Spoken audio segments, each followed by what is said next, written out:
Selamat hari Sabat, saudara-saudara sekalian.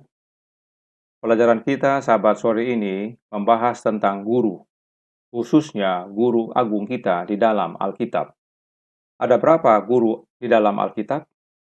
Yesus berkata dalam Yohanes 13 ayat 13, "Kamu menyebut aku guru dan Tuhan, dan katamu itu tepat, sebab memang akulah guru dan Tuhan." Yesus dalam ayat ini mengakui bahwa dirinya adalah guru.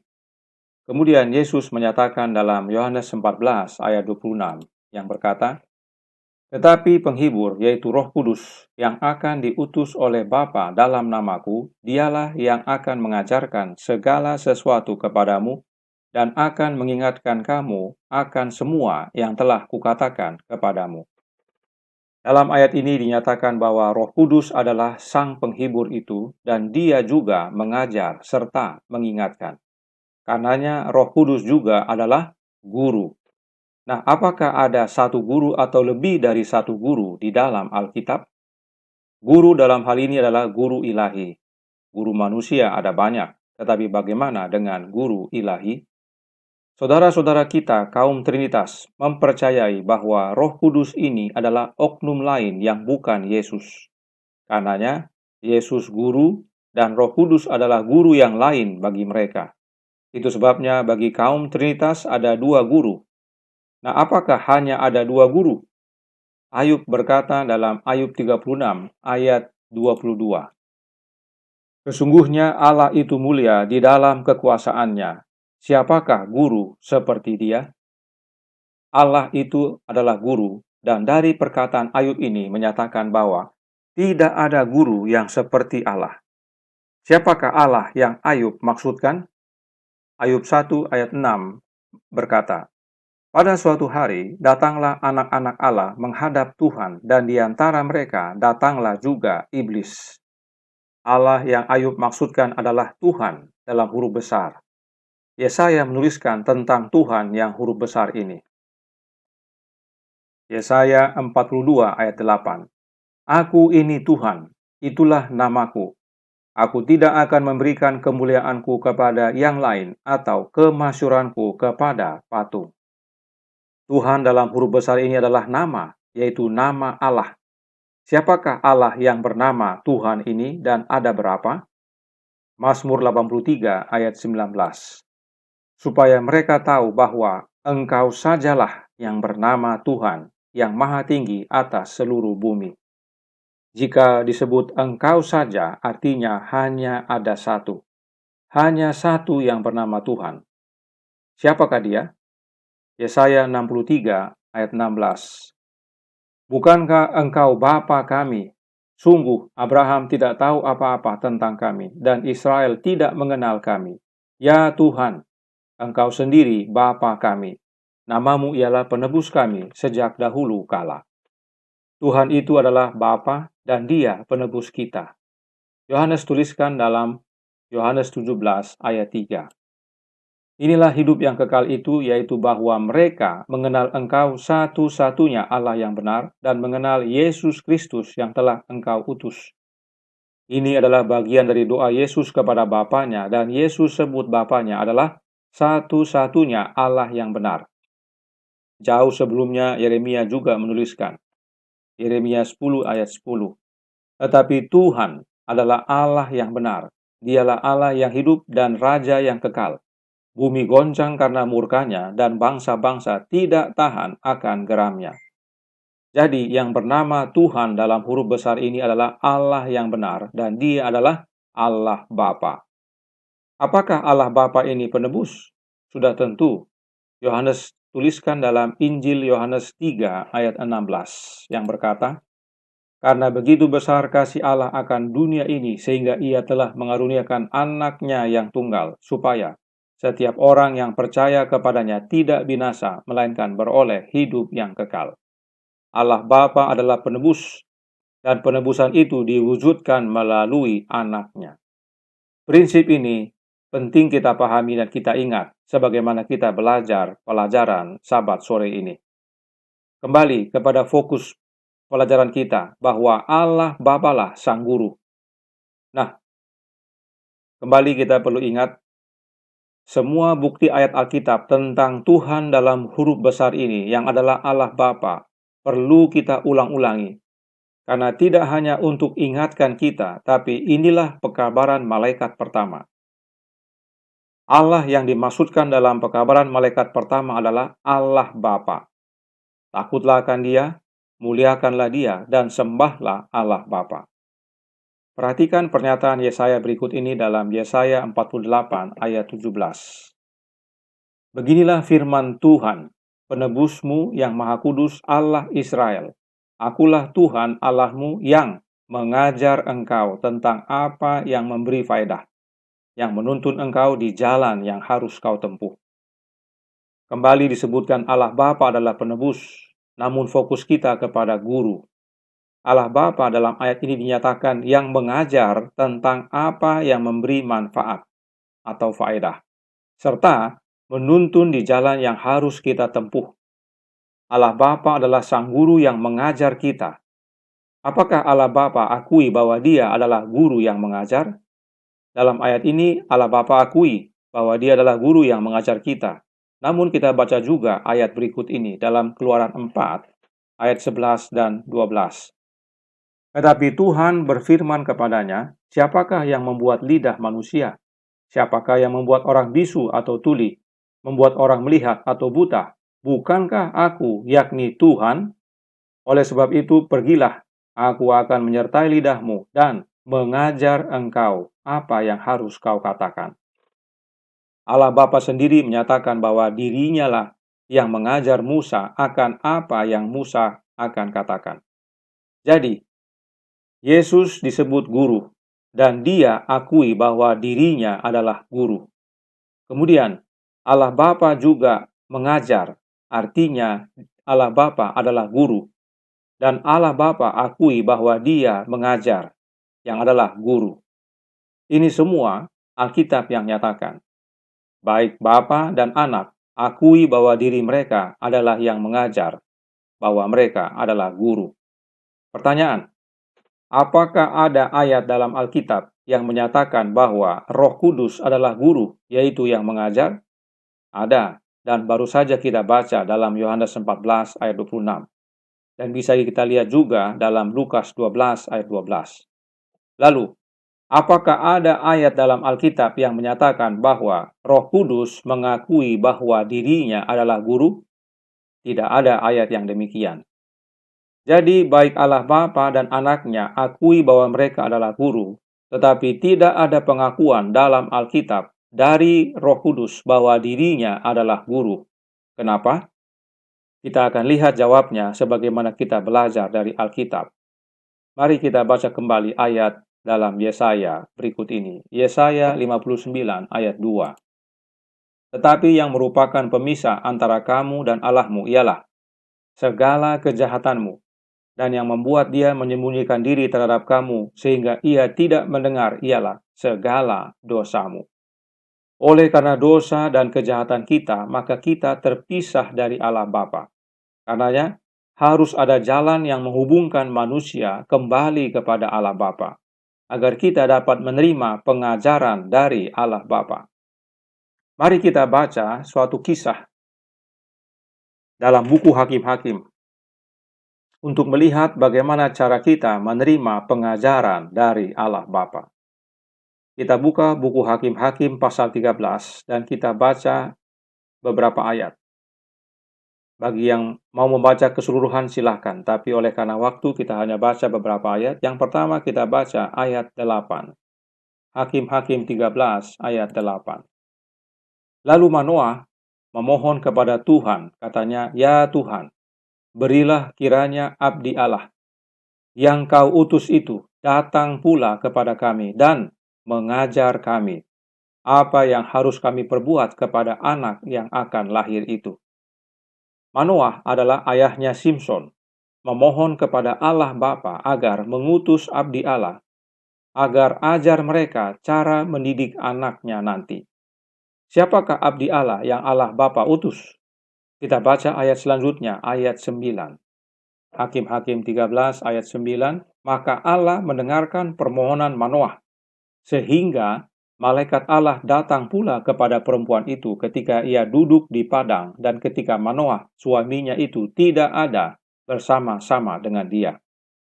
Abdi Allah yang Allah Bapa utus adalah malaikat Allah. Siapakah dia? Kita bisa lihat jawabnya dalam Hakim-Hakim 13 ayat 22. Kita lihat, berkatalah Manoah kepada istrinya, kita pasti mati sebab kita telah melihat Allah. Jadi, Manoah menyatakan bahwa malaikat Tuhan yang mereka berdua lihat adalah Allah. Apakah malaikat itu Allah? Tentu tidak. Namun malaikat artinya utusan. Jadi, malaikat Tuhan artinya adalah utusan Allah Bapa, dan sesuai pengakuan Manoah, utusan Allah Bapa itu ilahi atau Allah. Apakah abdi Allah yang datang kepada Manoah itu adalah Allah Bapa itu sendiri? Sudah tentu bukan, sebab Manoah berdoa memohon kepada Allah Bapa pada ayat 8 tadi, supaya Allah Bapa utus abdi Allah untuk ajar mereka, dan Allah Bapa kirim utusan yang ilahi. Siapakah dia? Dia adalah anak Allah. Sebab anak Allah adalah ilahi karena keluar atau lahir dari Allah Bapa yang ilahi. Tidak ada ayat dalam Alkitab yang menyatakan bahwa malaikat lahir dari Bapa. Tetapi Alkitab menjelaskan bahwa anak Allah lahir dari Bapa. Perhatikan pernyataan Gideon berikut ini dalam Hakim-Hakim 6 ayat 22.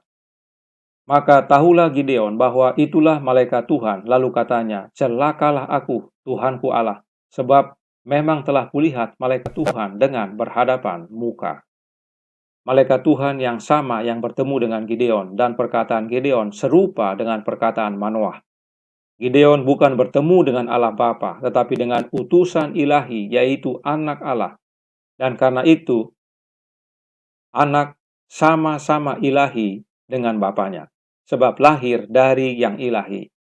Itulah yang menyebabkan orang-orang Yahudi marah kepada Yesus saat Yesus mengaku anak Allah. Sebab dengan mengaku anak Allah, orang Yahudi paham bahwa Yesus sama-sama ilahi dengan Bapanya.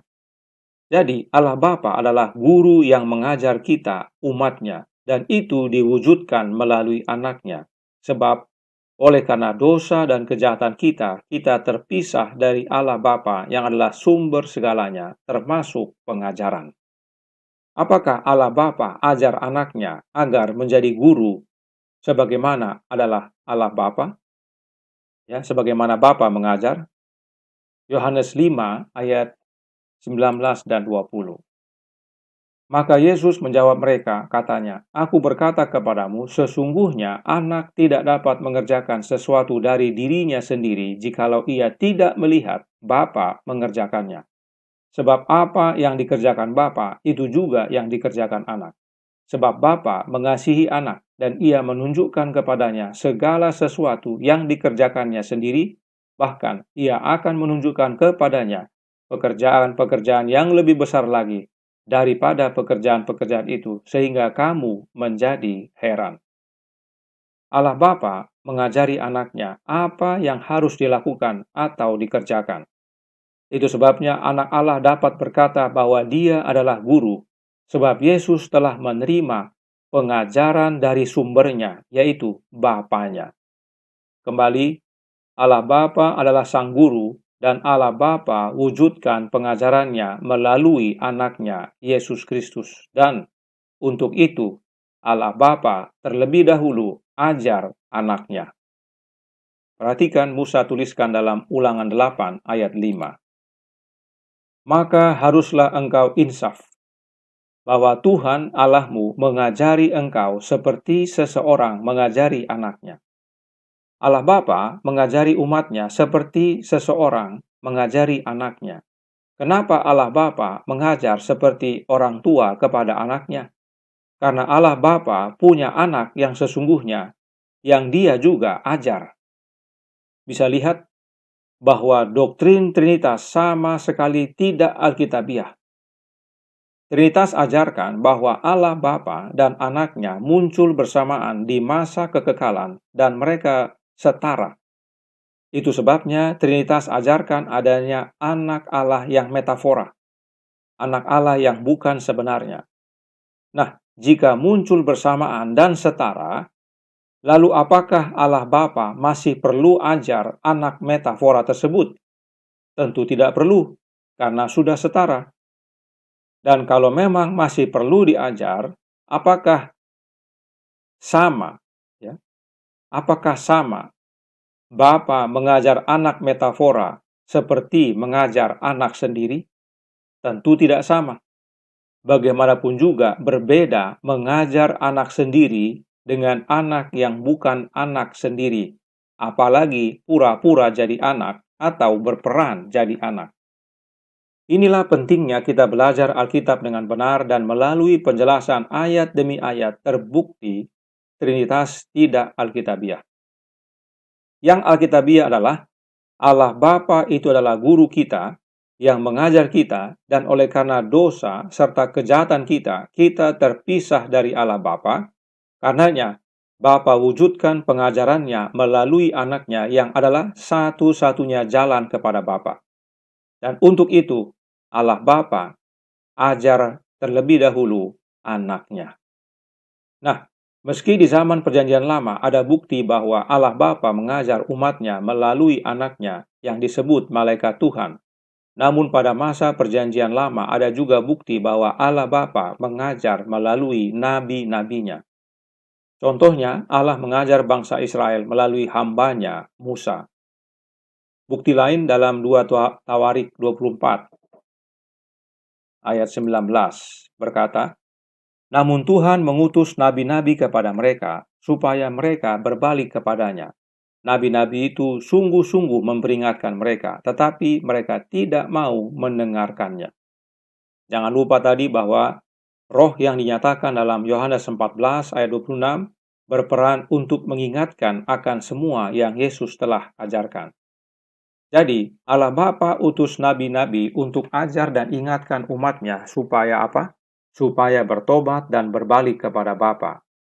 Yeremia juga menuliskan pesan yang serupa dalam Yeremia 25 ayat 4. Berbunyi, "Juga Tuhan terus-menerus mengutus kepadamu semua hambanya, yakni nabi-nabi, tetapi kamu tidak mau mendengarkan dan memperhatikannya." Ayat inilah sebagai dasar Yesus memberikan perumpamaan tentang penggarap kebun anggur yang kita bisa baca dalam Matius 21 dan Markus 12. Pertanyaan, apakah Allah Bapa langsung berhubungan dengan nabi-nabinya ini? Tentu tidak. Jangan lupa Yesaya 59 ayat 2 tadi, bahwa oleh karena dosa kita terpisah dari Bapa. Karenanya Allah Bapa berhubungan dengan nabi-nabinya tetap melalui anaknya. Ingat ayat berikut ini dalam 1 Petrus 1 ayat 10-11. Keselamatan itulah yang diselidiki dan diteliti oleh nabi-nabi yang telah bernubuat tentang kasih karunia yang diuntukkan bagimu. Dan mereka meneliti saat yang mana dan yang bagaimana yang dimaksudkan oleh Roh Kristus yang ada di dalam mereka, yaitu Roh yang sebelumnya memberi kesaksian tentang segala penderitaan yang akan menimpa Kristus dan tentang segala kemuliaan yang menyusul sesudah itu. Jadi, Allah Bapa berhubungan dengan nabi-nabinya melalui kehadiran Roh anaknya, Roh Kristus. Roh Kristuslah yang tinggal dalam nabi-nabi itu yang mengajar mereka. Nah, apa perbedaan Roh Kristus yang di Perjanjian Lama yang mengajar nabi-nabi ini dan Roh Kristus yang di Perjanjian Baru? Ini wajib umat Allah pahami agar jangan salah mengerti tentang Sang Guru nantinya. Roh Kristus yang di Perjanjian Baru adalah roh yang dicurahkan setelah Yesus dimuliakan. Mari kita lihat penjelasan Alkitab. Yohanes 7 ayat 38 dan 39 berkata, "Barang siapa percaya kepadaku, seperti yang dikatakan oleh kitab suci, dari dalam hatinya akan mengalir aliran-aliran air hidup." Yang dimaksudkannya ialah roh yang akan diterima oleh mereka yang percaya kepadanya. Sebab roh itu belum datang karena Yesus belum dimuliakan. Pernahkah kita renungkan ayat ini? roh yang Yesus janjikan itu belum datang, sebab Yesus belum dimuliakan. Apa syarat untuk Yesus dimuliakan? Petrus menuliskan dalam 1 Petrus 3 ayat 18. Sebab juga Kristus telah mati sekali untuk segala dosa kita. Ia yang benar untuk orang-orang yang tidak benar, supaya ia membawa kita kepada Allah. Ia yang telah dibunuh dalam keadaannya sebagai manusia, tetapi yang telah dibangkitkan menurut roh. Itulah sebabnya Yesus adalah juru selamat kita. Dialah manusia yang benar, agar kita manusia yang tidak benar dibawa kembali kepada Allah. Dan untuk itu Yesus telah mati. Sebab upah dosa adalah maut, dan karena dosa kita terpisah dari Bapa. Melalui kematian Yesus, Dia kalahkan dosa, hapuskan dosa. Sebab Yesus mati sebagai orang benar.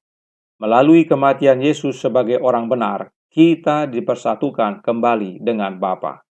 Kemudian, Roma 5 ayat 10 berkata, sebab jikalau kita ketika masih seteru diperdamaikan dengan Allah oleh kematian anaknya, lebih-lebih kita yang sekarang telah diperdamaikan pasti akan diselamatkan oleh hidupnya.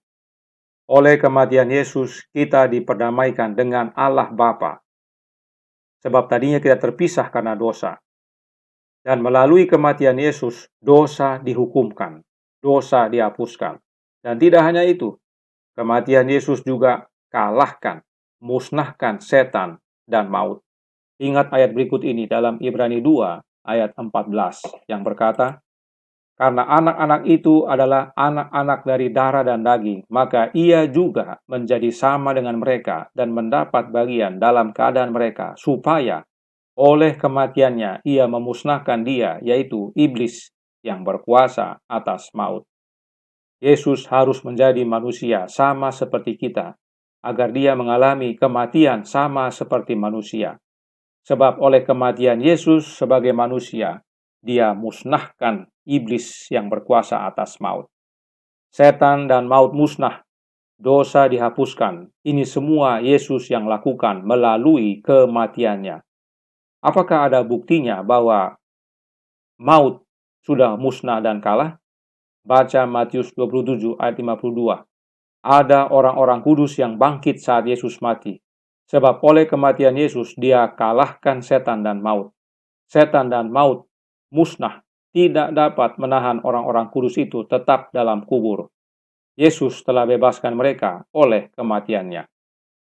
Inilah sebabnya Yohanes berkata, lihatlah anak domba Allah yang menghapus dosa dunia. Sebab oleh kematian anak domba Allah, dosa dihapuskan.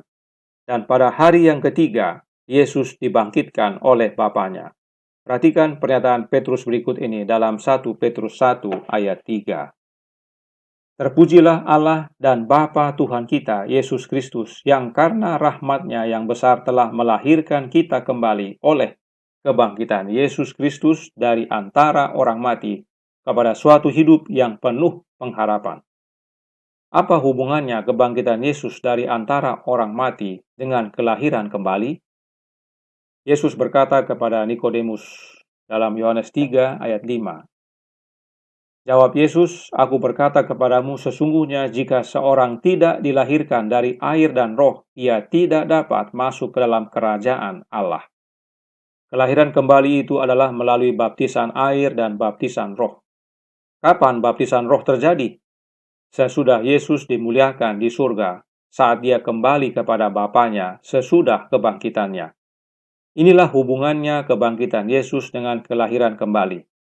Yesus dibangkitkan oleh Bapa, lalu kembali ke surga dan menerima pemuliaan, yaitu diurapi menjadi imam besar. Baca Ibrani 1 ayat 8 dan 9, dan kemudian mencurahkan rohnya kepada umatnya pada hari Pentakosta. Baca Kisah 2 ayat 32 dan 33.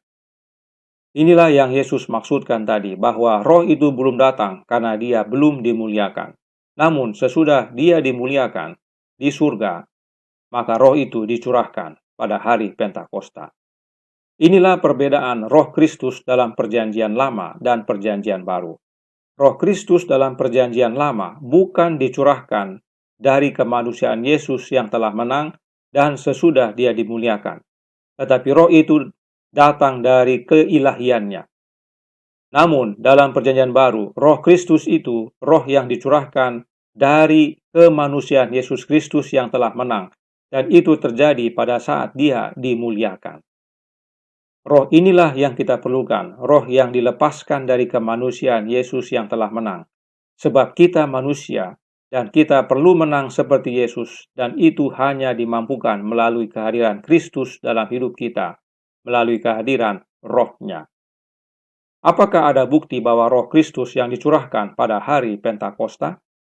Markus 16 ayat 16 dan ayat 19 dan 20. Sesudah Tuhan Yesus berbicara demikian kepada mereka, terangkatlah ia ke sorga, lalu duduk di sebelah kanan Allah.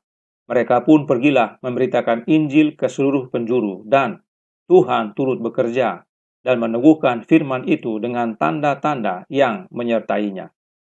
Ini peristiwa kembalinya Tuhan Yesus ke surga setelah 40 hari bersama murid-muridnya sesudah dia bangkit. Perhatikan yang ditandai kuning.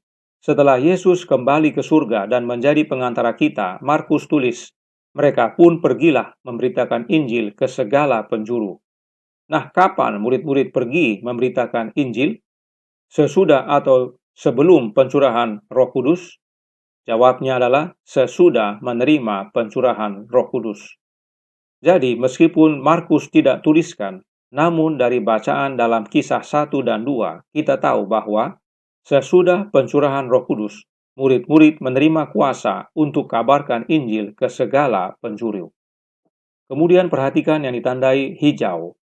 Dalam ayat 20 disebutkan, Tuhan turut bekerja bersama mereka. Tuhan bekerja bersama murid-murid dalam mengabarkan Injil ke segala penjuru. Tuhan yang mana? Lihat ayat 19. Tuhan yang terangkat ke sorga, yaitu Tuhan Yesus. Jadi, meski Yesus sudah kembali ke surga, tetapi dia turut bekerja bersama murid-muridnya dalam mengabarkan Injil ke segala penjuru. Bagaimana Yesus turut bekerja dengan murid-muridnya? Melalui kehadiran Roh-Nya yang kudus. Mari kita lihat contohnya. Kita buka buku Kisah, pasal 16 ayat 7. Berkata, dan setibanya di Misia, mereka mencoba masuk ke daerah Bitinia, tetapi Roh Yesus tidak mengizinkan mereka. Inilah bukti Tuhan Yesus bekerja bersama murid-muridnya melalui kehadiran Roh-Nya, yaitu Roh Yesus yang kudus.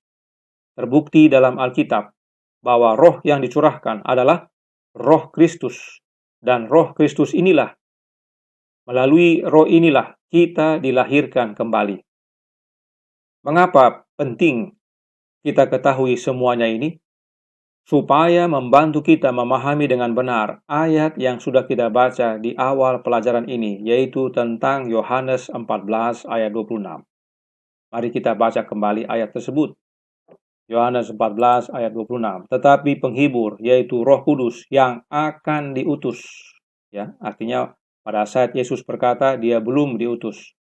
Yang akan diutus oleh Bapa dalam namaku, dialah yang akan mengajarkan segala sesuatu kepadamu dan akan mengingatkan kamu akan semua yang telah kukatakan kepadamu. Berdasarkan ayat ini, Roh Kudus juga mengajar, atau dia adalah guru. Apakah Roh Kudus ini guru yang berbeda dengan Kristus? Kita ingat kembali penjelasan tentang Yesus dimuliakan tadi, serta roh yang dicurahkan pada hari Pentakosta, yaitu roh-Nya Kristus itu sendiri. Nah, apakah Roh Kudus dalam Yohanes 14 ayat 26 ini sama dengan roh yang dicurahkan pada hari Pentakosta? Sudah pasti sama. Sebab inilah roh yang Yesus janjikan tadi, bahwa roh itu belum datang sebab dia belum dimuliakan. Namun, segera sesudah Yesus dimuliakan, roh itu dicurahkan, yaitu roh-Nya Yesus Kristus yang kudus. Mari kita lihat penjelasan Alkitab tentang roh yang mengingatkan dan mengajar ini. Dan siapakah dia?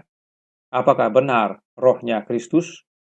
Yohanes 12 ayat 16. Mula-mula, murid-murid Yesus tidak mengerti akan hal itu, tetapi sesudah Yesus dimuliakan. Nah, perhatikan itu ya.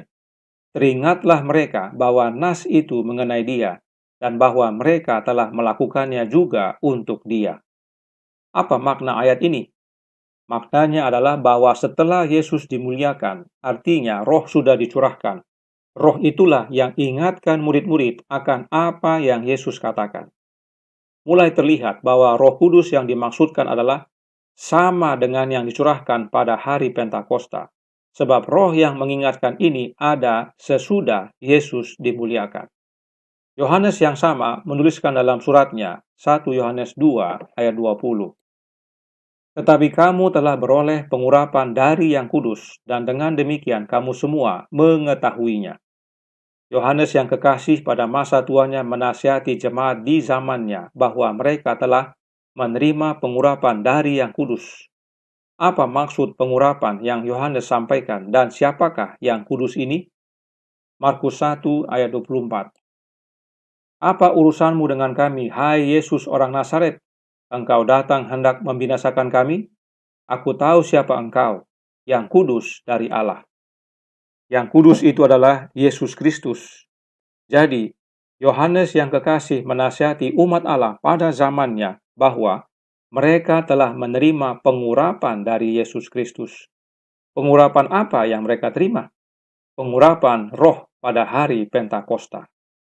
Kita kembali ke surat 1 Yohanes. Kita baca ayat 24 yang berkata, "Dan kamu, apa yang telah kamu dengar dari mulanya, itu harus tetap tinggal di dalam kamu. Jika apa yang telah kamu dengar dari mulanya itu tetap tinggal di dalam kamu, maka kamu akan tetap tinggal di dalam Anak dan di dalam Bapa." Perhatikan baik-baik ini.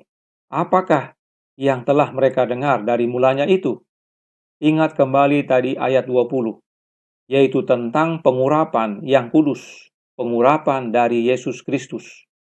Yohanes menyatakan jika pengurapan roh yang mereka telah dengar dari mulanya tetap tinggal di dalam diri mereka, yaitu umat-umat Allah, maka umat-umat Allah akan tetap tinggal di dalam siapa? Di dalam Anak, yaitu Yesus Kristus, dan tetap tinggal di dalam Bapa, yaitu Allah Bapa. Bagaimana caranya? Melalui roh. Kristus di dalam Bapanya melalui roh Bapanya, dan Kristus tinggal di dalam kita dan kita di dalam Dia melalui rohnya, roh Kristus.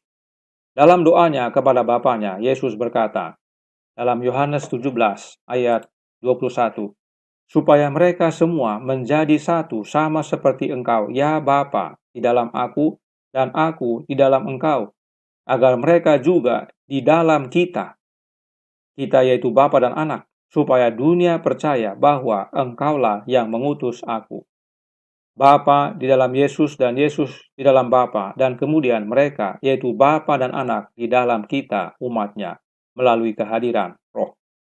Kemudian dalam ayat 23, Yesus ulangi, Yohanes 17 ayat 23, Aku di dalam mereka, dan engkau di dalam aku, supaya mereka sempurna menjadi satu, agar dunia tahu bahwa engkau yang telah mengutus aku, dan bahwa engkau mengasihi mereka, sama seperti engkau mengasihi aku. Inilah yang terjadi pada hari Pentakosta. Bapa memberikan rohnya kepada anaknya, pada saat Bapa mengurapi anaknya dengan minyak, dan dengan itu Bapa tinggal di dalam anak. Baca kembali Ibrani 1 ayat 8 dan 9. Dan kemudian, sesudah dimuliakan, Yesus curahkan rohnya agar melalui kehadiran rohnya yang kudus, Yesus tinggal di dalam kita dan kita di dalam Yesus. Dan karena roh yang di dalam Yesus adalah roh Bapanya, dan kemudian kita terima rohnya yang kudus, roh Kristus dalam hidup kita, maka dengan sendirinya kita juga menerima roh Allah Bapa melalui anaknya. Kita perlu ingat kebenaran ini sebagaimana kita baca ayat berikut ini dalam 1 Yohanes 2 ayat 27. Sebab di dalam diri kamu tetap ada pengurapan yang telah kamu terima daripadanya. Karena itu tidak perlu kamu diajar oleh orang lain. Tetapi sebagaimana pengurapannya mengajar kamu tentang segala sesuatu, dan pengajarannya itu benar, tidak dusta, dan sebagaimana ia dahulu telah mengajar kamu, demikianlah hendaknya kamu tetap tinggal di dalam Dia. Bisa lihat Mengapa penting kita letakkan fondasi yang benar agar dengan mudah kita memahami ayat ini? Pengurapan apa yang diterima dari Yesus? Pengurapan rohnya yang kudus, roh Kristus. Dan bila roh Kristus itu tetap dalam kita, ya, kita tidak perlu diajar oleh orang lain. Kenapa? Karena kita akan diajar oleh pengurapan Yesus itu, yaitu rohnya yang kudus, roh Kristus. Inilah yang Yohanes 14 ayat 26 katakan tadi. Roh yang akan diutus tadi. Dan pengajaran Yesus benar sebab dialah kebenaran dan telah hidup sebagai manusia yang benar. Sebab Yesuslah yang dahulu ajar umatnya. Demikian juga Yesus yang ajar kita sekarang. Itu sebabnya Yohanes nasihatkan, hendaknya kita tetap tinggal di dalam Dia. Puji Tuhan atas kebenaran firman Allah yang adalah Alkitab. Paulus tuliskan dalam Efesus 4 ayat 20 dan 21. Tetapi kamu bukan demikian. Kamu telah belajar mengenal Kristus, karena kamu telah mendengar tentang Dia dan menerima pengajaran di dalam Dia, menurut kebenaran yang nyata dalam Yesus. Paulus memahami bahwa menerima pengajaran Yesus bukan di luar Kristus. Sebab di luar Kristus kita tidak dapat berbuat apa-apa. Yohanes 15 ayat 5 dan 6. Kita menerima pengajaran Yesus di dalam Yesus, yaitu dengan menerima kehadiran pengurapannya, yang adalah Roh Kudus Kristus. Bisa lihat hubungannya sekarang dengan Yohanes 14 ayat 26? Semakin jelas, bukan? Jadi, Sang Guru adalah Allah Bapa dan diwujudkan melalui anaknya, Yesus Kristus, yang dahulu secara fisik mengajar di antara manusia, dan sekarang secara roh mengajar manusia di dalam hati manusia, melalui kehadiran rohnya yang kudus, roh Kristus. Dan ingat, sebelum Yesus menjadi guru, Bapanya ajar dia terlebih dahulu. Inilah kebenaran Alkitab, yang adalah firman Allah. Nah, bagi umat Advent, ada tulisan roh nubuat. Mari kita lihat pernyataan roh nubuat tentang Sang Guru ini. SDA Bible Commentary Volume 2, halaman 1006, paragraf 1. Manoah dan istrinya tidak tahu bahwa yang berbicara kepada mereka adalah Yesus Kristus. Masih ingat tadi? Manoah meminta kepada Allah Bapa supaya Bapa kirimkan abdinya untuk ajar mereka. Siapa yang Allah Bapa kirimkan? Malaikat Tuhan. Dan sesuai bukti-bukti dalam Alkitab, malaikat Tuhan itu adalah anak Allah. Dan roh nubuat juga menyatakan hal yang sama, bahwa malaikat Tuhan yang bertemu dengan Manoah serta istrinya adalah anak Allah, yaitu Yesus Kristus. Kemudian bagaimana dengan Gideon? From the Heart halaman 268, paragraf 2, yang White tuliskan. Ketika diyakinkan bahwa ia telah memandang anak Allah, Gideon dipenuhi dengan rasa takut dan berseru, celakalah aku, Tuhanku Allah, sebab memang telah kulihat malaikat Tuhan dengan berhadapan muka. Malaikat Tuhan yang bertemu dengan Gideon adalah anak Allah, Yesus Kristus. Roh nubuat selaras dengan Alkitab. Jadi, anak Allah lah yang diutus Allah Bapa untuk ajar Manoah dan istrinya. Nah, di dalam Yohanes 14 ayat 26 ada disebutkan tentang penghibur.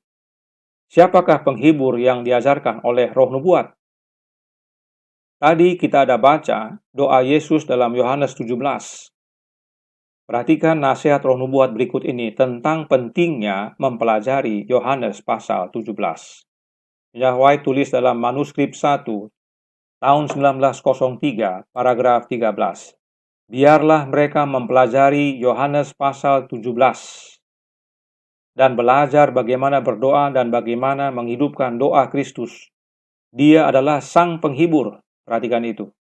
Yesus adalah sang penghibur. Dia, yaitu Yesus, akan tinggal di hati mereka, membuat sukacita mereka penuh. Sang penghibur itu adalah Yesus Kristus itu sendiri, dan bila kita pelajari Yohanes pasal 17, kita akan pahami bahwa Yesuslah sang penghibur. Kenapa? Sebab Yesus berkata, Bapa di dalam Dia, dan Dia di dalam kita, yaitu melalui kehadiran Sang Penghibur, Roh Kudus, yang adalah Roh-Nya Kristus itu sendiri, yaitu Roh yang dicurahkan pada hari Pentakosta saat Yesus dimuliakan di sorga. Jadi, jika umat gereja Advent yang sekarang ini mau menuruti nasihat Nyonya White, maka umat akan mengenal penghibur yang benar, yaitu Yesus Kristus.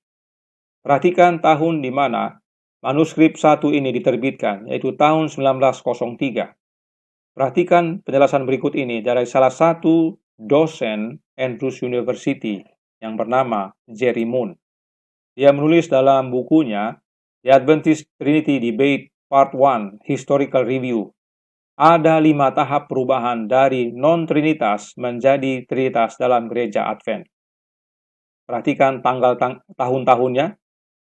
Ada tahun 1846 sampai 1888 disebut dominasi anti-trinitas. Kemudian tahun 1888 sampai 1898 sebagai periode ketidakpuasan. Selanjutnya tahun 1898 sampai 1913 pergeseran paradigma. Selanjutnya 1913 sampai 1946 penurunan umum dalam mendukung anti-trinitas. Kemudian 1946 sampai 1980 pertumbuhan dominasi trinitas. Dan kita tahu pada tahun 1980 doktrin trinitas dimasukkan dalam buku doktrin gereja Advent. Nah, banyak umat gereja Advent yang sekarang ini tidak tahu bahwa gereja Advent mula-mula tidak percaya Trinitas. Gereja Advent mula-mula berdiri bukan dengan doktrin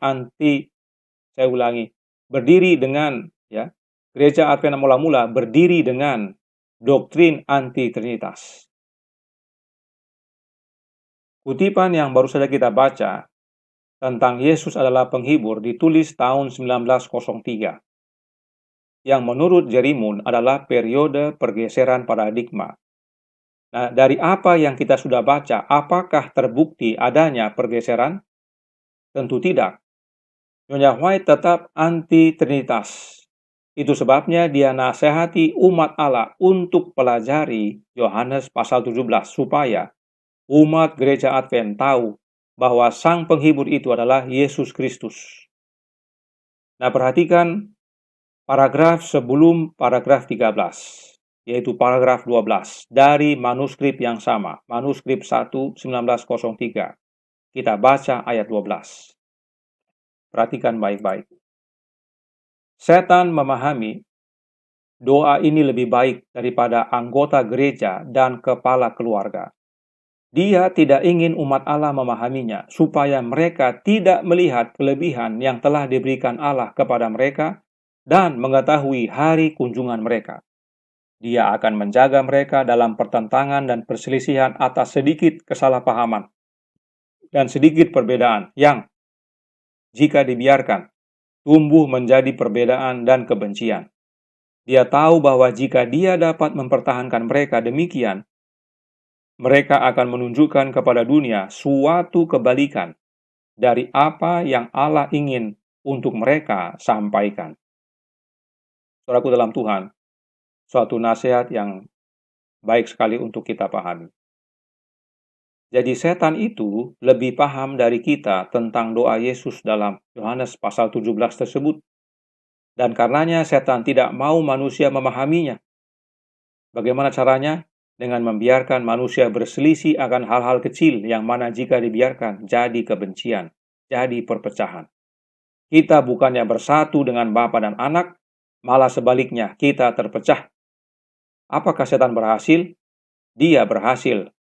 Dia berhasil membuat banyak umat, bahkan umat gereja Advent sekarang ini tidak memahami Yohanes pasal 17.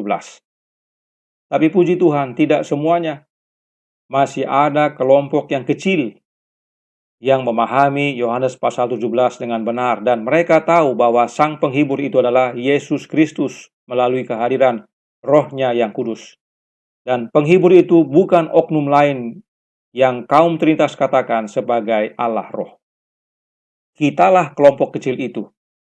Dan kita ini bagian dari gereja Advent mula-mula. Perhatikan tulisan berikut ini dalam Alfa Omega jilid 7 halaman 461 paragraf 1. Sesudah kenaikan Kristus, Yohanes berdiri teguh sebagai pekerja yang setia dan sungguh-sungguh bagi Tuhan. Dengan murid-murid yang lain, ia menikmati kecurahan rohnya pada hari Pentakosta. Dan dengan semangat dan kuasa yang baru, ia lebih lanjut berbicara kepada orang banyak tentang perkataan kehidupan, berusaha memimpin pikiran mereka kepada yang tidak kelihatan. Roh siapa yang Yohanes kasihi terima sesudah Kristus kembali ke surga? Rohnya Kristus yang dicurahkan pada hari Pentakosta.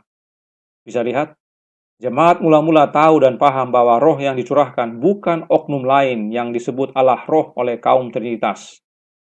Jemaat mula-mula tahu dan paham bahwa yang dicurahkan adalah Roh Kristus, Sang Penghibur itu. Berikutnya dalam Selected Messages buku ketiga halaman 20 paragraf 2 berbunyi, ketika Roh Kudus dicurahkan ke atas jemaat mula-mula, kumpulan orang yang telah percaya itu, mereka sehati dan sejiwa. Kisah 4 ayat 32. Roh Kristus menjadikan mereka satu. Ini adalah buah dari tinggal di dalam Kristus. Jelas sekali bahwa Roh Kudus yang dicurahkan pada hari Pentakosta adalah Roh Kristus itu sendiri. Dan kita sudah pelajari tadi dari bukti Alkitab bahwa Roh Kristus dicurahkan segera setelah Yesus dimuliakan menjadi imam besar atau pengantara kita di surga. Perhatikan tahun tulisan ini diterbitkan, tahun 1892. Apa maknanya? Maknanya bahwa Nyonya White tidak berubah. Tahun 1892 dia sebut Roh Kristus yang dicurahkan pada hari Pentakosta. Dan 11 tahun kemudian, pada tahun 1903, dia nyatakan bahwa roh yang dicurahkan pada hari Pentakosta itu disebut penghibur. Dia adalah Yesus Kristus. Roh Nubuat menyatakan dalam suratnya nomor 35 tahun 1893, paragraf 7. Sumbangan Roh Kudus adalah karunia terbesar yang bisa diberikan Allah kepada manusia yang terbatas. Ini gratis untuk semua, dan dalam pemberian ini tidak ada perhitungan.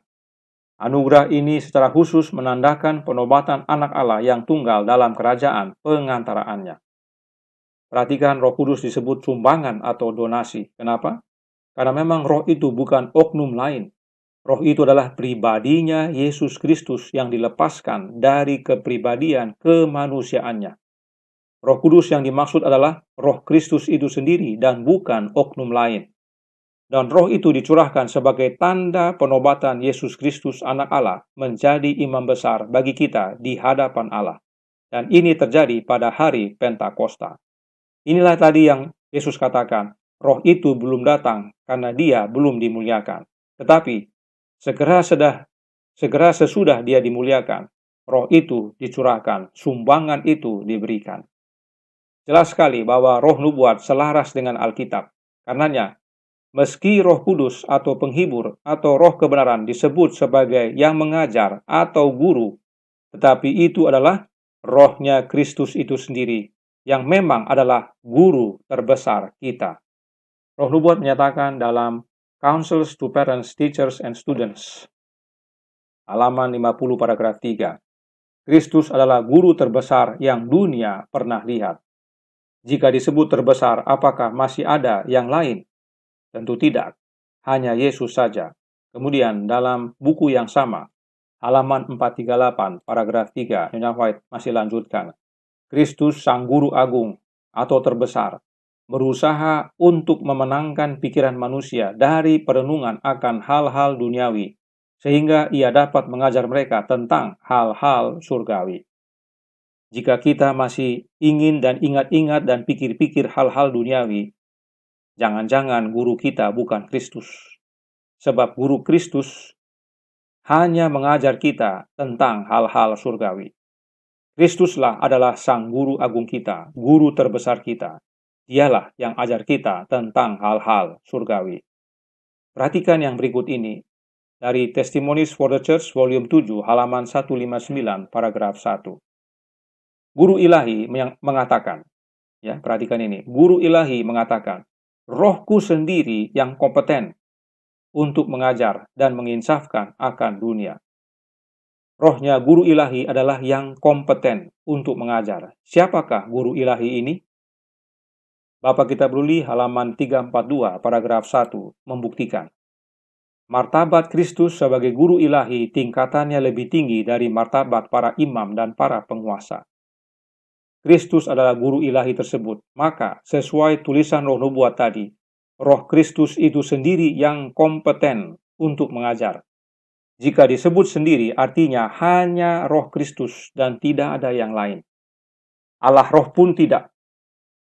Karenanya, jika kita membaca yang berikut ini, jangan bingung.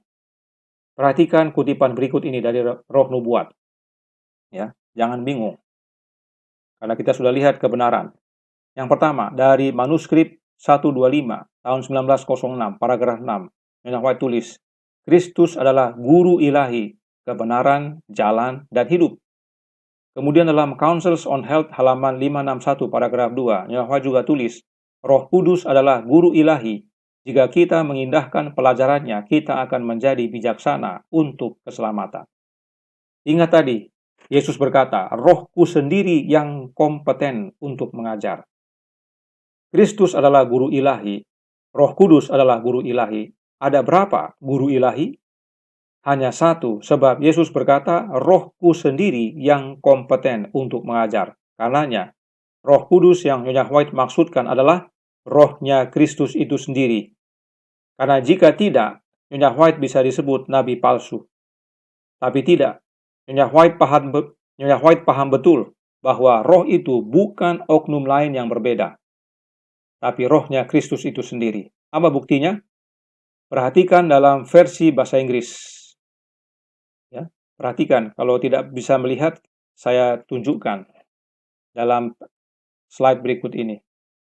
Dalam bahasa Inggris, Nyonya White tulis, The Holy Spirit is a divine teacher. If we heed its lessons, we shall become wise unto salvation. Dalam bahasa Inggris, Nyonya White tulis dengan kata ganti benda untuk pengajaran Roh Kudus. If we heed its lessons. Its adalah kata ganti benda dan bukan oknum atau orang. Itu sebabnya Nyonya White sebut tadi bahwa Roh Kudus itu sumbangan atau donation. Karena Nyonya White tahu dengan jelas bahwa Roh Kudus itu adalah rohnya Kristus itu sendiri, yaitu Sang Penghibur, Roh kebenaran, dan bukan oknum lain yang kaum Trinitas katakan sebagai Allah Roh. Bukan. Ya. Jadi jangan salah. Roh nubuat tidak pernah bertentangan dengan Alkitab, dan Nyonya White tidak pernah berubah. Dia tetap sama dari awal sampai akhir. Nah, sebagai penutup, kenapa Yesus yang menjadi guru agung kita? Karena Allah Bapa telah serahkan segalanya serta kuasa kepada anaknya. Segala-galanya ada pada anak Allah. Itu sebabnya, carilah pengajaran dari anak Allah, sebab pengajarannya benar dan bukan dusta. Dan dia masih berbicara sampai sekarang. Ayat penutup, Ibrani 1 ayat 2. Maka pada zaman akhir ini, ia telah berbicara kepada kita dengan perantaran anaknya, yang telah ia tetapkan sebagai yang berhak menerima segala yang ada. Oleh dia, Allah telah menjadikan alam semesta. Saudaraku dalam Tuhan, zaman kita hidup ini adalah zaman akhir. Dan yang berbicara untuk mengajar kita adalah anak Allah, Yesus Kristus. Dan karena dia sudah kembali ke surga sejak kebangkitannya, menjadi imam besar kita, maka diutusnyalah rohnya yang kudus, roh Kristus, untuk lanjutkan pengajarannya, serta ingatkan apa yang sudah dia katakan. Pastikan guru agung kita adalah Yesus Kristus, maka kita dijamin dipimpin kepada seluruh kebenaran, dan kita dimerdekakan. Bukankah itu yang sudah kita rasakan? Sebagai kelompok yang kecil ini, kita sudah rasakan. Kebenaran itu memerdekakan kita. Puji Tuhan. Tuhan memberkati. Saya bawa dalam nama Yesus. Amin.